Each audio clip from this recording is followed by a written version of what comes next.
The sun was setting as the young man walked down Maple Street, his backpack hanging from one shoulder. At 17, he was the pride of Westlake High School. His teachers praised him, his coaches trusted him, and the kids at the community center looked up to him. With his neat appearance and bright eyes, he had the kind of face that made adults nod with approval. His dad always told him to walk with his head high but his hands visible. "That's just how it is for us," his father would say with that mix of sadness and strength in his voice. The evening air felt cool against his skin after hours spent in the stuffy library. Finals were coming up, and he needed that scholarship. His mother had pinned all those college brochures to the kitchen wall. "Your ticket out," she called them. He'd been at that back corner table by the reference section since school let out, headphones on, math problems slowly surrendering to his pencil. The blue lights flashed in his peripheral vision before he heard the siren's quick blip. His heart jumped, then sank, a familiar response he hated having. The police car pulled alongside him, and two officers stepped out. One tall and broad with a crew cut, the other shorter with sunglasses despite the fading light. "Hold up right there," the taller one called out. "Where you coming from, son?" The young man stopped walking, remembering his father's rules. "Don't run. Keep your hands where they can see them. Speak clearly. Look respectful, but not scared. Being scared makes them think you're hiding something. I'm coming from the library, sir, been studying for finals." His voice came out steady, which made him proud. "Got some ID on you?" the shorter officer asked, moving closer, hand resting casually on his belt. "Yes, sir, in my backpack. My student ID." The taller officer stepped closer too. "We got a report of a robbery down at the Quick Stop. Suspect matches your description." The boy's stomach tightened. "I've been at the library since 3 o'clock, sir. I can show you my study group sign-in sheet." He started to reach for his backpack. "Hey, hands where I can see them." The shorter officer's voice sharpened. "Sorry, sir, my ID is in my backpack. You asked for ID. Turn around, face the wall." The taller officer's hand was on his shoulder now, turning him. "I didn't do anything," the boy said, confusion creeping into his voice. "I'm just walking home from studying." A small group of people had stopped on the sidewalk across the street. A woman with grocery bags, a man walking his dog, two teens, about his age. "Arms out, legs spread," the officer instructed, kicking at his ankles to widen his stance. The boy complied, his cheek now pressed against the cold brick of the building beside them. "I have my library receipt in my pocket," he said. "It shows I checked out books at 7:15. The librarian knows me. I'm there every week." The shorter officer began roughly going through his pockets while the taller one took his backpack and dumped its contents onto the sidewalk. His carefully organized notes scattered. His calculator clattered on the concrete. "What's this?" The officer held up his phone charger, the cord dangling. "It's just my phone charger, sir." More people had gathered now. Someone had their phone out, recording. The boy felt equal parts embarrassed and relieved that there were witnesses. "Listen, there must be some mistake," he said, trying to turn his head to make eye contact. "I'm on the honor roll. I volunteer at the community center on weekends. I don't—" The push came without warning. His chest slammed against the wall, knocking the air from his lungs. "Did I say you could move?" the taller officer growled. "No, sir, I'm sorry. Got a real smart mouth on you, don't you?" The pressure on his back increased. The boy's thoughts raced. This wasn't supposed to happen. Not to him. He followed the rules. His father's rules. Society's rules. He'd never even had detention. "Officer, please," he tried again. "My father wouldn't want—" "Oh, your father wouldn't want," the shorter officer mocked. "Well, let me just call the chief and tell him we're upsetting Daddy."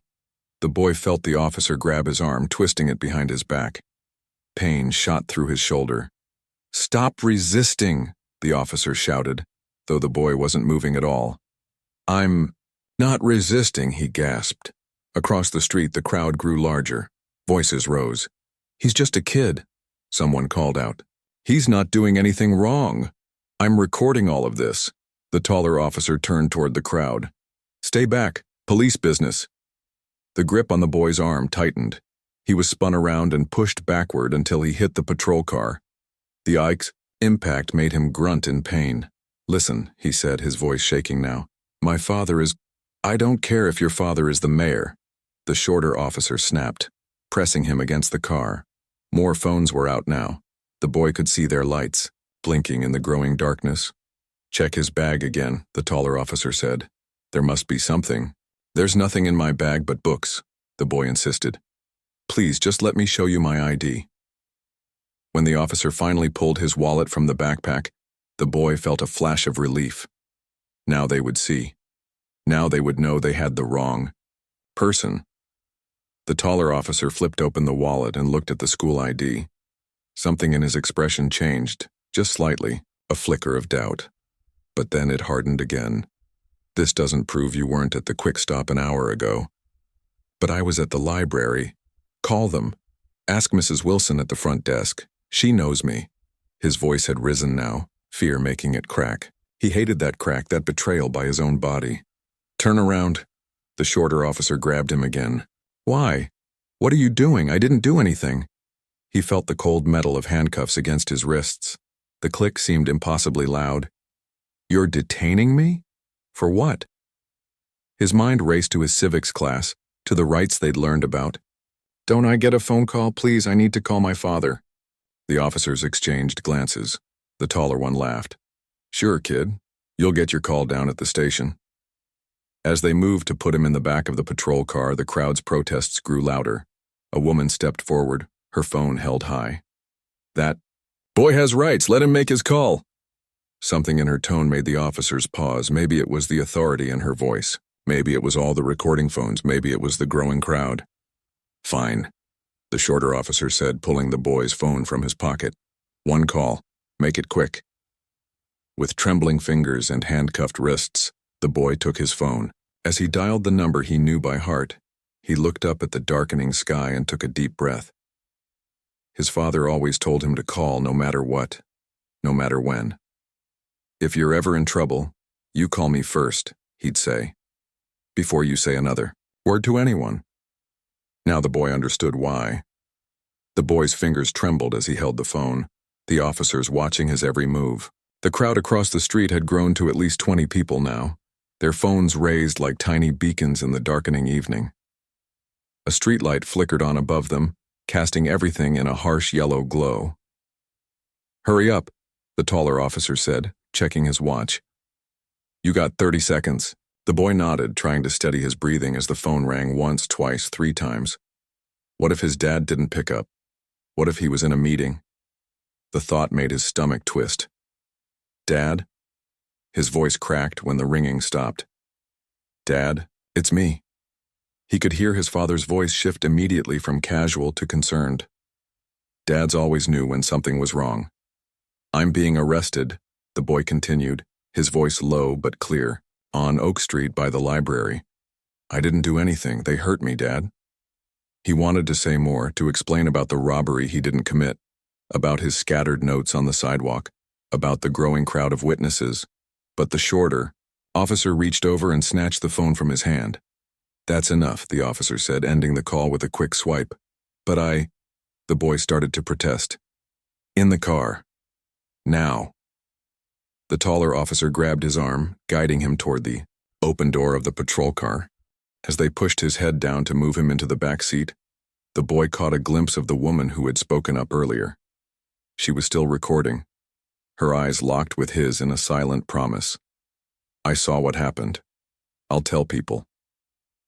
The inside of the police car smelled like fast food and something sharper, more chemical. The vinyl seat was cold against his hands, still cuffed behind his back. The door slammed shut, muffling the sounds of the crowd outside. Through the window, he could see the officers picking up his backpack and talking to each other, their faces serious now. The boy leaned his head against the cool glass and closed his eyes. His shoulder ached where they had twisted his arm. His cheek stung where it had been pressed against the brick wall. But what hurt most was the confusion, the injustice of it all. He'd always done everything right. He'd followed all the rules. His father had taught him how to act around police, be respectful, be calm, don't argue. It's not fair, his father would say, but it's how you stay safe. But it hadn't kept him safe, had it? The front doors of the patrol car opened and the officers slid into their seats. The radio crackled with codes and voices. "Bringing in a possible suspect for the quick-stop robbery," the taller officer said into the radio. "Male, teenage, matches. The description." "Copy that," a voice replied. "Victim is ready for identification." The boy's heart sank even further. What victim? There was no way anyone could identify him for something he didn't do. As the car pulled away from the curb, he twisted to look out the back window. The crowd was dispersing now, some following the patrol car on foot for a block or two before giving up. The woman with the phone was typing something, probably uploading the video. "You better hope that store clerk doesn't recognize you," the shorter officer said, glancing at him in the rearview mirror. "He won't," the boy replied quietly, "because I wasn't there." The drive to the police station took less than 10 minutes, but it felt much longer. Every traffic light was a small eternity of sitting in silence, feeling the officer's eyes on him whenever they checked the mirror. He tried to focus on what his father would do. His father would know what to say, how to fix this. The police station was brightly lit compared to the evening outside, fluorescent bulbs humming overhead as they led him through the entrance. A few officers looked up from their desks, then returned to their work. This was routine for them. Nothing about this was routine for him. They took him to a small room with a metal table bolted to the floor and 2 chairs on opposite sides. The walls were bare except for a large mirror that he knew was a window from the other side. He'd seen enough TV shows to know that. "Sit," the taller officer instructed, finally removing the handcuffs. The boy rubbed his wrists, red marks circling them like bracelets. He sat in the cold metal chair and watched as the shorter officer placed his backpack and phone on the table. "We're going to need your information," the officer said, pulling out a form. "Full name?" The boy gave his name clearly, then his address and date of birth when asked. Each question and answer felt surreal, like he was watching this happen to someone else. Parents' names? He gave his mother's name first, then his father's name and title. The officer's pen paused mid-word. "What did you say your father does?" The boy repeated himself, his voice a little stronger now. The 2 officers exchanged glances. The taller one cleared his throat. "Wait here," he said, as if the boy had somewhere else to go. They left the room, closing the door behind them. The boy could hear their muffled voices just outside, rising and falling in what sounded like an argument. He stared at his reflection in the mirror window, wondering who might be watching from the other side. His father had warned him about moments like this, too. "If you're ever taken in, don't say anything else without me there," he'd instructed. "Just give your basic information and then wait." So he waited. 5 minutes passed, then 10. He could hear movement outside the door, more voices joining the conversation. Someone laughed nervously. A door opened and closed further down the hallway. The boy's thoughts drifted to his mother. She would be worried when he didn't come home on time. He always texted when he was running late. His phone sat on the table in front of him, tantalizingly, close but useless without his fingerprint or passcode. The door opened suddenly, making him jump. A different officer entered, older, with gray at his temples and stripes on his uniform that suggested higher rank. "There seems to have been a misunderstanding," the senior officer said, his tone carefully neutral. "We're going to move you to a more comfortable waiting area while we sort this out." "Am I still under arrest?" the boy asked. The officer hesitated.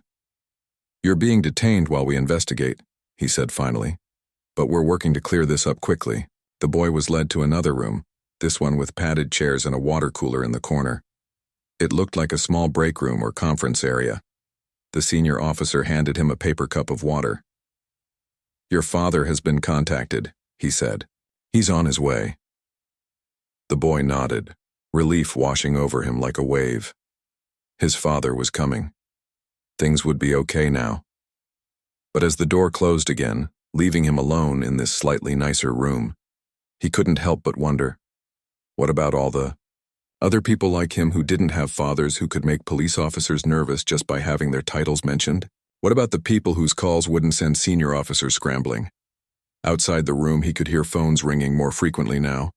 Voices were raised, then hushed, Footsteps hurried past the door.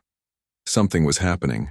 The atmosphere in the station had changed, tension spreading like electricity before a storm.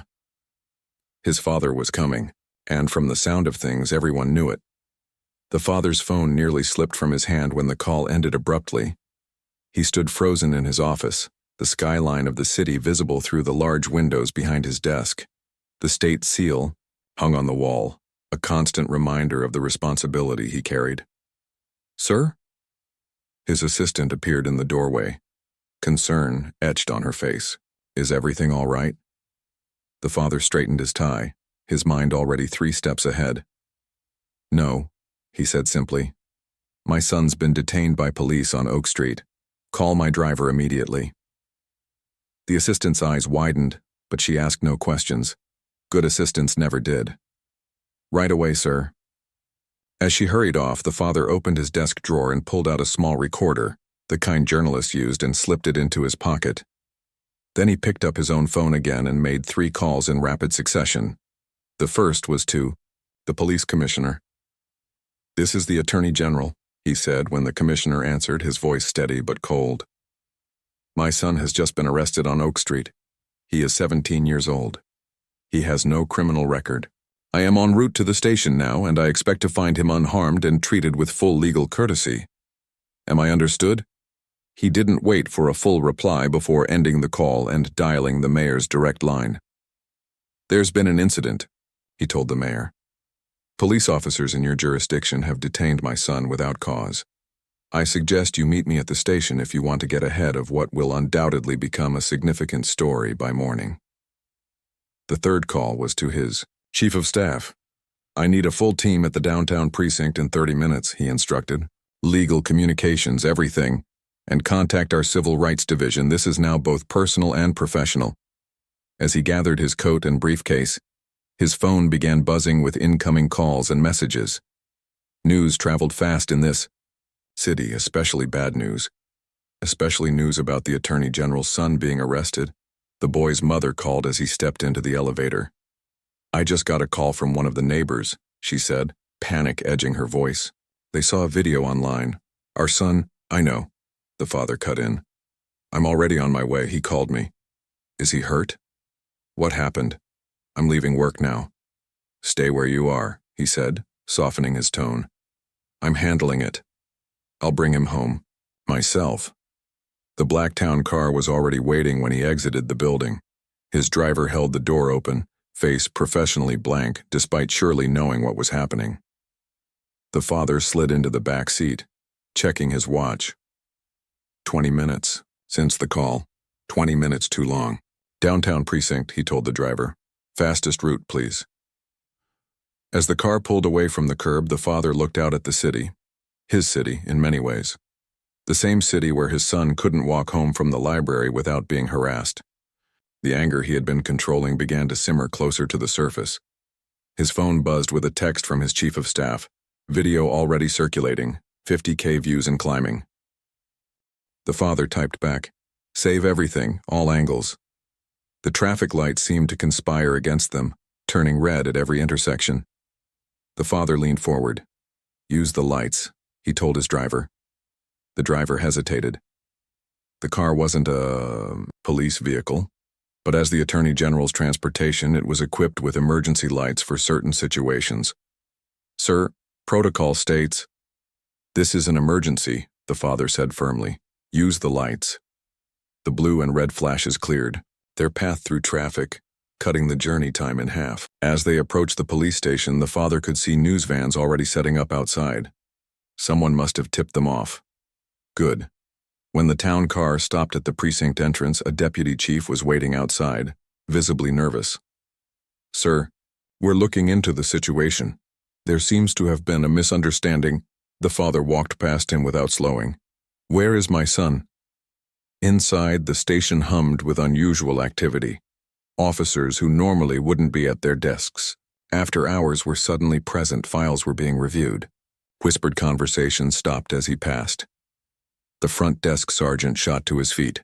"Sir, the chief is waiting for you in the conference room with—" "I didn't ask about the chief," the father interrupted, his voice carrying through the now silent room. I asked about my son. He's in interview room B, sir, not under arrest, just detained. Yes, I know the euphemism. The father gestured down the hallway. Take me to him, now. The sergeant hurried around the desk, leading the way through a maze of corridors. The father noted every face they passed, every reaction. He'd been in this building hundreds of times, but never like this. Never as just a father. When they reached the door, the sergeant hesitated. Sir, the commissioner wanted to brief you before... Open it. The door swung open and there sat his son, the straight-A student, the volunteer, the kid who never missed curfew, looking small and tired in a too-large chair. A paper cup of water sat untouched on the table. When he looked up and saw his father, his carefully maintained composure finally broke. Dad, he said, his voice cracking. The father crossed the room in 3 strides, embracing his son tightly. He felt the boy trembling slightly, trying not to cry. Are you hurt? The father asked, pulling back to examine his face, his arms. My shoulder, the boy admitted, and my wrist from the cuffs. The father noticed the red mark circling his son's wrists, the slight swelling where his cheek had been pressed against the wall. Something cold and determined settled in his chest. We're leaving, he said simply, helping his son stand. Now. In the doorway stood the police commissioner, flanked by the chief of police and someone from internal affairs. The father recognized them all, had worked with them all before, had trusted them once. We need to talk about this, the commissioner said. There are procedures. Here's the procedure, the father cut in, his arms still around his son's shoulders. You're going to return all of my son's belongings. Then my son and I are going to walk out of here. After that, we'll discuss the officers involved, the false detainment, the excessive force, and the convenient lack of body camera footage for the initial encounter. Sir, if we could just... That was not a suggestion. The father's voice remained calm but carried the weight of his office. This stops being a personal matter and becomes an official Attorney General investigation in exactly 30 seconds. The officials exchanged glances. The chief of police nodded to someone down the hall. Get the boys' things, he ordered. While they waited, the father kept his son close. Those officers, he said quietly. Would you recognize them again? The boy nodded. Yes. Their badge numbers, too. I memorized them. A small, proud smile crossed the father's face despite everything. That's my son. An officer returned with the backpack and phone. The father checked both carefully. His calculator is missing, he noted. And where's his library card? The officer looked uncomfortable. I'll check again, sir. Do that. As they waited, the boy leaned close to his father. There were people. Recording, he whispered. A woman across the street, she saw everything. The father nodded. I know. It's already online. The missing items were found and returned. The father performed a final inventory, making sure nothing had been left behind. We're leaving now, he announced, guiding his son toward the exit. The walk through the station was silent, every eye following them. Outside, reporters surged forward as they emerged. Attorney General, is it true your son was beaten by police? Was this racially motivated? Will you be filing charges against the officers? The father raised a hand, silencing the questions. I will hold a full press conference tomorrow morning. For now, I'm taking my son home. He guided the boy to the waiting car, shielding him from the cameras. As they settled into the back seat, the boy let out a long, shaky breath. I didn't do anything wrong, he said quietly. The father took his son's hand. I know, and everyone else is about to know it too.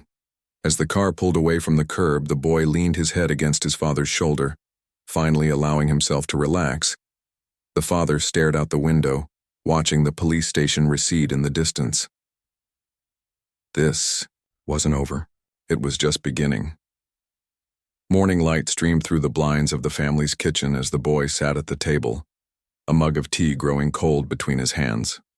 His mother gently applied arnica cream to the bruise on his cheek, while his father paced the room, phone pressed to his ear. The family dog lay at the boy's feet, sensing something was wrong, refusing to leave his side. "Yes, I want those body camera records secured immediately," the father was saying, "and the street camera footage from the entire block. No, not tomorrow, today." Within the hour, the boy winced as his mother's fingers brushed a tender spot. "Sorry, honey," she whispered, her eyes filled with a mixture of concern and barely contained anger. She had been quiet since they got home last night, but he knew that silence wasn't weakness. His mother's silence was like the ocean pulling back before a tsunami. "How bad does it look?" he asked her. She forced a smile. "You've looked worse after basketball practice." But her hands trembled slightly as she recapped the cream. His phone kept buzzing on the table. Messages from friends who had seen the videos online. Classmates asking if he was okay. His basketball coach. His teachers. News sites requesting interviews. The boy's best friend had sent a link to one of the videos with the message, "Dude, this has over 500,000 views already." He hadn't watched it. Couldn't bring himself to see it from the outside when it still felt so raw on the inside. The doorbell rang, making them all jump. The father ended his call and nodded to the mother, who went to answer it. Moments later, she returned with 3 people in professional attire, 2 women and a man carrying briefcases.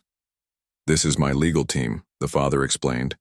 "They're here to take your statement while it's still fresh." The boy straightened in his chair. Am I in trouble?" "No," his father said firmly. "You did nothing wrong, but we need to document everything exactly as it happened." One of the women sat across from him, setting up a small recorder similar to his father's. "We'll take this slow," she said kindly. "Just tell us what happened, in your own words, from the beginning." So he did. He described walking home from the library, the police car pulling up, the questions, the escalation. His voice faltered when he got to the part about being pushed against the wall, but he pushed through, determined to remember every detail. "And you said you memorized their badge numbers?" the lawyer asked, impressed. The boy nodded. "My dad always told me to pay attention to details." His father squeezed his shoulder gently, pride momentarily breaking through the anger on his face. He finished his statement. Another phone rang, the landline this time. The mother answered, then held it out to the father. "It's the mayor," she said quietly. The father took the call in his study. The legal team continued reviewing notes with the boy, showing him photos of officers to identify the ones who had detained him. When his father returned, his expression was grim but satisfied. "The 2 officers have been placed on immediate administrative leave," he announced. "And by some miracle, they've suddenly remembered that their body cameras were actually functioning after all." "They were lying before?" the boy asked. "They claimed there was a technical error during the initial encounter," his father explained, making air quotes. "But apparently the footage has been recovered." The mother crossed her arms. "How convenient." "What happens now?" the boy asked. His father checked his watch. "Now I have a press conference and you need to rest." "I want to come with you," the boy said suddenly. The adults all turned to look at him. "Sweetheart, no," his mother started. "You've been through enough." "I want to come," he repeated more firmly this time. "People should see what they did. The real me, not just some video online." His father studied him for a long moment. "Are you sure? There will be cameras, reporters." "I'm sure." 2 hours later, the boy stood beside his father at a podium set up on the steps of the Attorney General's office. Microphones clustered in front of them like metal flowers. Cameras clicked and whirred. He hadn't expected so many people. The boy wore a button-down shirt that carefully covered the bruises on his arms, but nothing could hide the mark on his cheek. He had decided against covering it with his mother's makeup when she offered. "Let them see," he had said. His father adjusted the microphones and began to speak, his voice carrying across the crowded steps and into the devices that would send his words across the country. "Yesterday evening, my son was wrongfully detained by police officers while walking home from our public library," he began. "He was physically assaulted, handcuffed and taken to a police station for a crime he did not commit, could not have committed, as he was studying in the library at the time of the alleged incident. Reporters scribbled notes. Cameras zoomed in on the boy's face.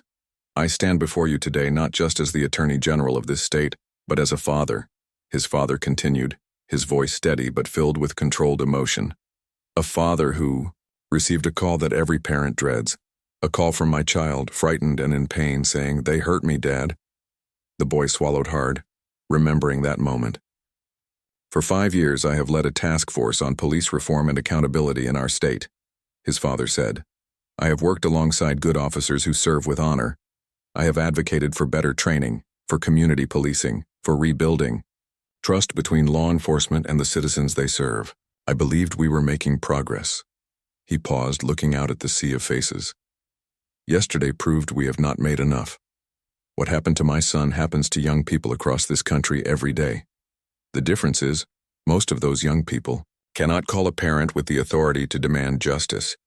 Most of those young people are not believed.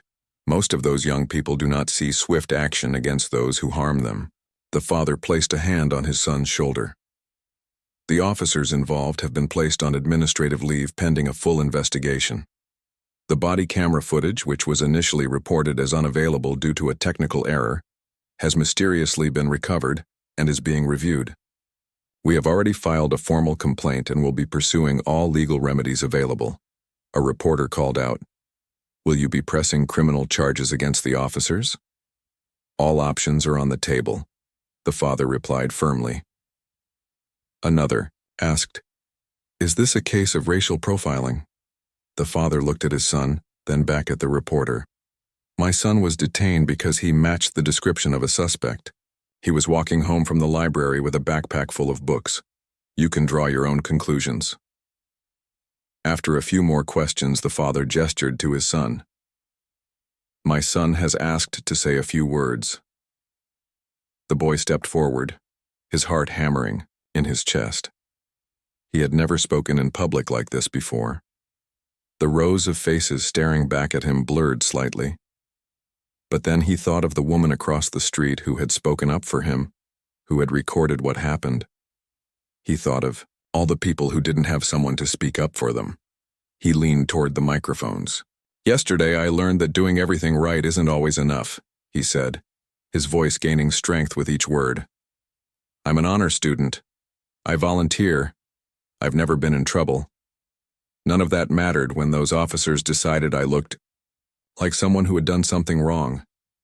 He touched his bruised cheek gently. "I was scared. I still am.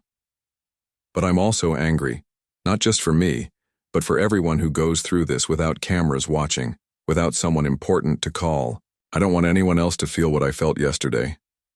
A hush had fallen over the crowd. Even the clicking cameras seemed quieter. "My dad always taught me that the law should protect everyone equally," the boy concluded. "Yesterday showed me we have a lot of work to do before that's true. I want to be part of that work." As he stepped back, the reporters erupted with questions, but his father raised a hand for silence. "That's all for now. Thank you." With a protective arm around his son's shoulders, the father guided him back into the building, away from the cameras and microphones. But the boy knew this was just the beginning. His face, his words, and his story would be everywhere by nightfall. In the quiet of the elevator going back up to his father's office, he asked, "Did I do okay?" His father looked down at him, eyes shining with a mixture of pride and sorrow.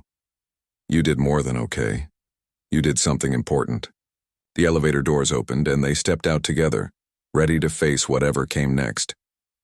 3 months later, the boy stood at the back of a crowded community center, watching as people filed in. Old folks leaning on canes, parents with young children, teenagers like himself, some he recognized from school. The room hummed with conversation as everyone found seats in the folding chairs arranged in neat rows. At the front, his father conferred with several officials near a podium.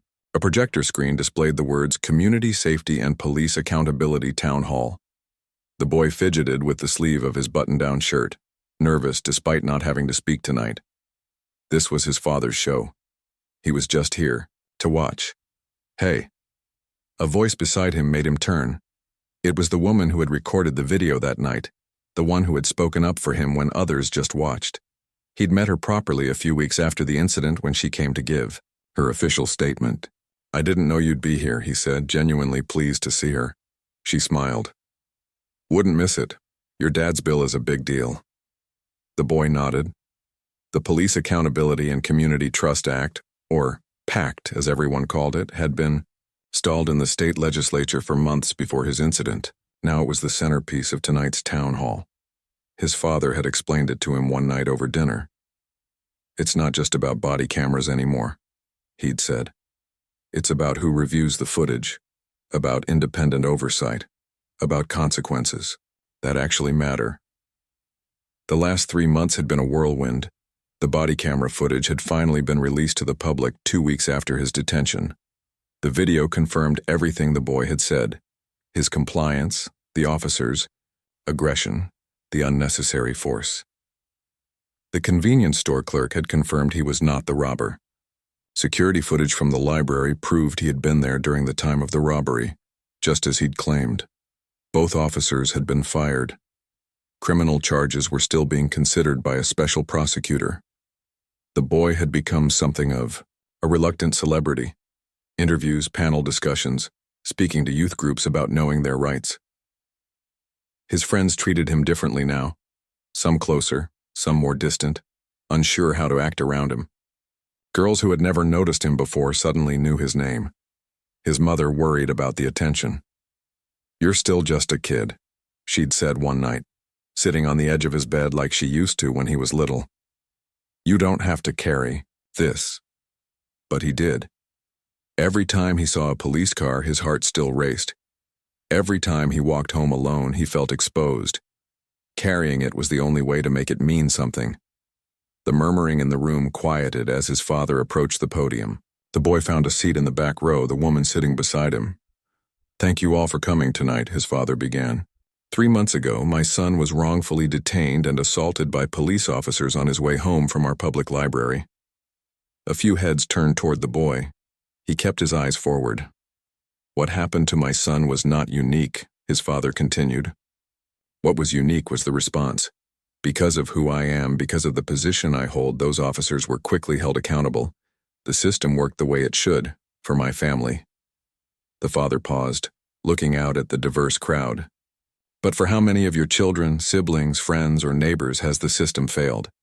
How many incidents go unrecorded, unreported, unpunished? How many lives are altered forever because there was no one to make that important phone call?" Murmurs of agreement rippled through the audience. The father gestured to the officials seated nearby.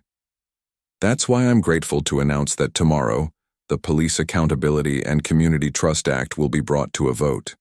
After months of negotiation, and yes, my son's experience bringing renewed attention to these issues, we have the votes to pass it." Applause filled the room. The boy felt a flush of pride mixed with something more complicated. Would this have happened without his suffering? Would anyone have listened? "PACT isn't perfect," his father acknowledged once the applause died down. "No single piece of legislation can fix generations of broken trust, but it's a start." He outlined the key provisions: mandatory body cameras with strict penalties for deactivation, an independent civilian review board with subpoena power, required de-escalation training, implicit bias education, and a public database tracking officer complaints. When he finished explaining, he opened the floor for questions. Hands shot up across the room. An elderly man stood shakily. "What happens when this passes and nothing changes? My grandson still gets pulled over every week in a car he paid for with his own money." "Implementation and enforcement are critical," the father agreed. "That's why the civilian oversight component is so important. We need community members watching to make sure these changes take root." A woman with a baby on her hip rose next. "Will this protect our kids? My son is 7. By the time he's a teenager, will things be different?" The boy saw his father hesitate for the first time that night. "I hope so," his father said finally. "I believe we can make progress, but it will take more than laws. It will take all of us changing how we see each other, how we listen to each other, how we trust each other." The questions continued for nearly an hour, some supportive, some skeptical, all passionate. The boy listened, watching his father navigate the complex emotions in the room. Near the end, someone asked about the criminal charges against the officers. The special prosecutor's investigation is ongoing, his father replied carefully. While I cannot comment specifically on the case, I will say this: accountability must include consequences, or it is merely performance. As the meeting wrapped up, people lingered, talking in small groups. Several approached the boy, sharing their own stories or simply thanking him. Each conversation felt both burdensome and necessary. A teenage girl about his age waited until most people had left before approaching him. "My brother got arrested last year," she said quietly. Nobody believed him when he said the police planted drugs in his backpack. Nobody recorded it, nobody important to call. The boy nodded, unsure what to say. "He's still in juvenile detention," she continued. "Will this new law help him?" "I don't know," the boy admitted, "but I could talk to my dad about his case." She gave him her brother's information on a folded piece of paper. "Thank you," she said, "for using what happened to you to help others." After she left, the boy found his father gathering his notes at the podium. "That went well," the father said, looking tired but satisfied. "Yeah," the boy agreed. "Hey, Dad, there's someone I think we should help." He held out the paper with the girl's brother's information. His father took it, studying it for a moment. "Okay, we'll look into it." As they walked to the car together, the night air cool on their faces, the boy thought about everything that had happened since that evening 3 months ago. The pain, the fear, the cameras, the questions, the changes happening now because he had been hurt, because he had been able to call his father, because his father had power others didn't. "Do you think it was worth it?" he asked suddenly. "What happened to me if it gets this law passed?" His father stopped walking, turning to face him fully under the streetlight. Nothing is worth you being hurt," he said firmly. "I would trade every law, every reform, every step forward to erase what happened to you." The boy nodded, throat tight with emotion. "But," his father continued softer now, "since we can't change what happened, we can make it matter. We can make sure your pain leads to protection for others. That's not the same as it being worth it." They stood there for a moment in silence, father and son, under the glow of the streetlight. "I signed up to speak at that youth leadership conference next weekend," the boy said finally. "The one about knowing your rights." His father smiled, pride evident in his eyes. "You're going to be amazing." Together they continued walking to the car, their shadows stretching long behind them on the pavement. The future, with all its challenges and possibilities, stretched out before them, uncertain, but full of purpose.